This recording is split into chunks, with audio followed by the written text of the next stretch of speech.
स्वागत है जी SRHS channel में। आज पढ़ेंगे हम हिंदी के उपसर्ग।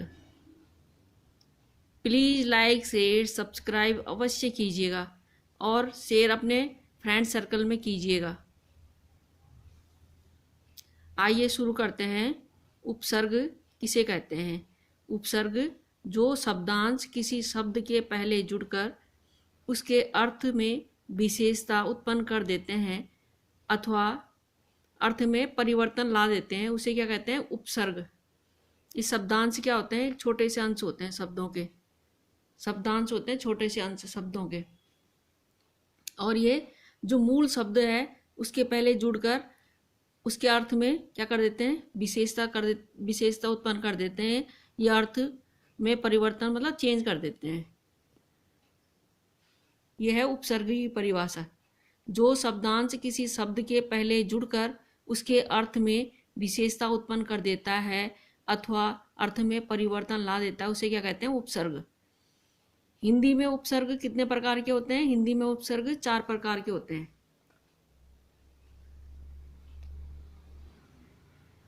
हिंदी में उपसर्ग 4 प्रकार के होते हैं। संस्कृत के उपसर्ग, हिंदी के उपसर्ग, उर्दू के उपसर्ग और संस्कृत के अव्यय। अव्यय होते हैं जिन पर लिंग वचन कारक काल आदि का प्रभाव नहीं पड़ता। अव्यय होते हैं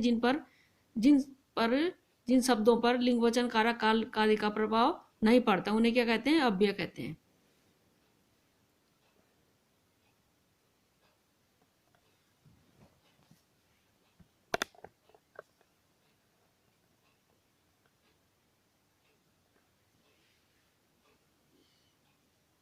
अब देखिए उत्साह। उत्साह क्या है? यह क्या है? मूल शब्द है। उत्साह है मूल शब्द। अब उत्साह से क्या क्या शब्द बने हुए हैं? प्रोत्साहन, हतोत्साहित, सोत्साहन, अनुत्साहित। अब उत्साह से बने हैं प्रोत्साहन। इसमें क्या है? प्र उपसर्ग है। प्र उपसर्ग है और उत्साहन प्र प्लस उत्साहन। उत्साहन का अर्थ होता है उत्साह बढ़ाना। उत्साह बढ़ाना। ठीक है। अब जैसे अब इस पे जुड़ गया उत्साहित पे हत उपसर्ग जुड़ गया। हत उपसर्ग, हत फिर हो गया हतोत्साहित, और जिसका अर्थ है जिसका उत्साह मर जाना, मतलब बिल्कुल हतोत्साहित, बिल्कुल थक जाना बिल्कुल ही, उसे कहते हैं हतोत्साहित। और उत्साहित से हतोत्साहित बन गया, ये हत उपसर्ग जुड़ के। आगे है सोत्साहन। सोत्साहन का अर्थ होता है सोत्साहन के साथ जुड़ा हुआ स उपसर्ग जुड़ा हुआ मूल शब्द है उत्साह, और स उपसर्ग जुड़ के बन गया सोत्साहन। उत्साह के साथ। सोत्साहन का अर्थ होता है फिर उत्साह के साथ। अब जैसे ये उत्साहित है, उत्साहित, और उसके आगे जुड़ गया अनुपसर्ग, फिर हो गया अनुत्साहित, मतलब उत्साह के बिना। उत्साह नहीं रह गया, कोई काम करने के लिए जो उत्साह होता है वो नहीं रह गया, उसका बन गया अनु जुड़ के, अनुपसर्ग जुड़ के अनुत्साहित हो गया।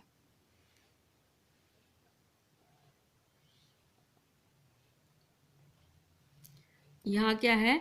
उत्साह शब्द से हमने अनेक शब्दों का निर्माण किया है। ये क्या है? ये शब्दांश क्या है? उपसर्ग है।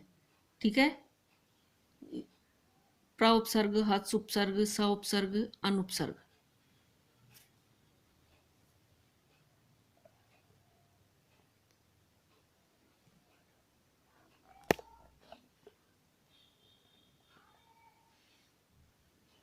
अब है संस्कृत के उपसर्ग। अब आ गई बारी संस्कृत के उपसर्ग की। जैसे दान है, दान माने दान करना।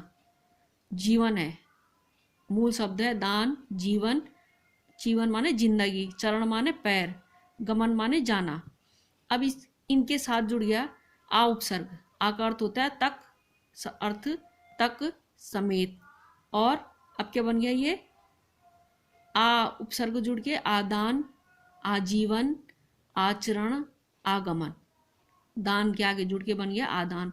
आदान मतलब एक आदान प्रदान करते हैं, जो कोई चीज आदान प्रदान, लेना देना। आजीवन माने पूरी जीवन, जिंदगी भर। आचरण माने हमारा जो व्यवहार होता है, चरण का आचरण बन गया आ उपसर्ग जुड़ के। और गमन के आगे जुड़ के आ उपसर्ग जुड़ के आगमन बन गया। गमन माने जाना और आगमन माने आना। नए शब्द बन जा रहे हैं उसके आगे। अब है जैसे ज्ञान। ज्ञान वि उपसर्ग है, विशेष अभाव है उसका, सॉरी वि उपसर्ग अर्थ है विशेष अभाव, ठीक है। और मूल शब्द है ज्ञान, शेष मतलब शेष थोड़ा सा जो बचा है, योग, पक्ष। और अब इनके साथ वि उपसर्ग जुड़ के क्या हो गया, विज्ञान, विशेष, वियोग, विपक्ष, ये नए शब्द बन गए। विज्ञान, ज्ञान के आगे जुड़ गया वि जुड़ गया, विज्ञान बन गया। शेष के आगे वि उपसर्ग जुड़ गया, विशेष बन गया। योग के आगे वि उपसर्ग जुड़ गया, वियोग बन गया। और पक्ष के आगे, पक्ष के पहले वि उपसर्ग जुड़ के विपक्ष हो गया, पक्ष और विपक्ष, नए शब्द बन गए, नए शब्द।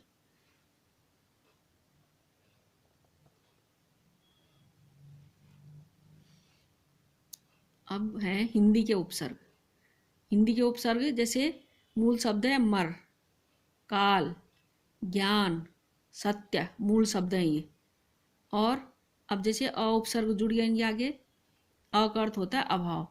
अब नए शब्द क्या बन गए, अमर, अकाल, अज्ञान, असत्य, सत्य से असत्य, नए शब्द बन गए।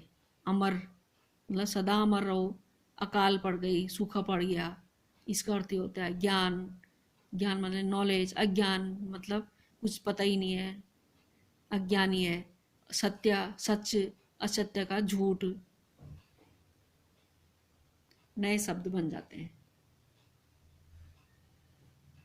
जैसे पूत, पूत माने वही पुत्र, पूत, पुत्र, संग, मार्ग, यह है मूल शब्द। पूत, पुत्र, संग, मार्ग, ये मूल शब्द हैं। और अब ये क उपसर्ग जुड़ गया, क का अर्थ होता है कु, बुरा, ठीक है। अब जैसे मूल शब्द के आगे नया शब्द क्या बन गया, कपूत, नया शब्द बन गया कुपुत्र, पुत्र के आगे जुड़ के नया शब्द बन गया कुपुत्र। संग के आगे जुड़ के नया शब्द बन गया कुसंग। मार्ग के आगे जुड़ के नए शब्द कु जुड़ के क्या बन गया, नया शब्द कुमार्ग, उपसर्ग जुड़ के। इसमें सिर्फ समझने का होता है उपसर्ग में।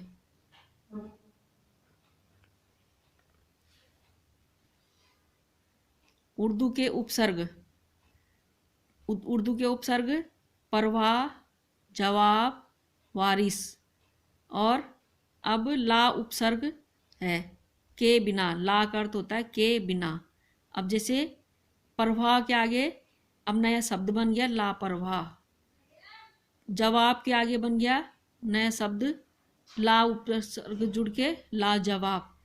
वारिस के आगे ला उपसर्ग जुड़ के लावारिस हो गया। वारिस के आगे नया शब्द बन गया लावारिस। अब वही ना उपसर्ग न होना, नापसंद, ना उपसर्ग पसंद, मूल शब्द क्या है पसंद, और मूल शब्द है राज। और ना उपसर्ग जुड़ के नाराज, नया शब्द। ना के पसंद के आगे ना उपसर्ग जुड़ के नापसंद हो गए, नया शब्द बन गए। अब है संस्कृत के अव्यय। संस्कृत के अव्यय मन, राष्ट्रीय, मन है राष्ट्रीय। अब ये उपसर्ग है अंतर, भीतरी, इसका अर्थ होता है भीतरी। अब नया शब्द बन गया मन के आगे अंतर, उपसर्ग जुड़ के अंतर मन। और अंतर्राष्ट्रीय, राष्ट्रीय के आगे अब अंतर उपसर्ग जुड़ के अंतर्राष्ट्रीय बन गया अंतर। अब जैसे ये है अंतर, र की मात्रा यहाँ लगी हुई तो क्या हो गया अंतर, ये यहाँ र बन जाएगा और इसके नीचे हलंत लग जाएगा। फिर ये भी और मन अलग हो जाएगा बिल्कुल। यह है मूल शब्द अंतर। ये र इसके ऊपर र की मात्रा लगी हुई है, ये र बन जाएगा अलग से। फिर हो गया है राष्ट्रीय, बिल्कुल मूल शब्द इसका राष्ट्रीय हो गया। और अंतर उपसर्ग जुड़ के अंतर उपसर्ग जुड़ के ये अंतर्राष्ट्रीय हो गया, र यहाँ लग जाएगा। वही मूल शब्द है सज्जन, सत गद्दी। सत उपसर्ग लगा हुआ और सत का अर्थ होता है सच्चा। क्या हो गया? सत्य जन, सत्य सत्य गति। यहाँ द की जगह सत हो जाएगा। जन माने लोग, गति माने गति, प्रगति। और इसके आगे सत्य बन जाएगा, सत्य सत्य।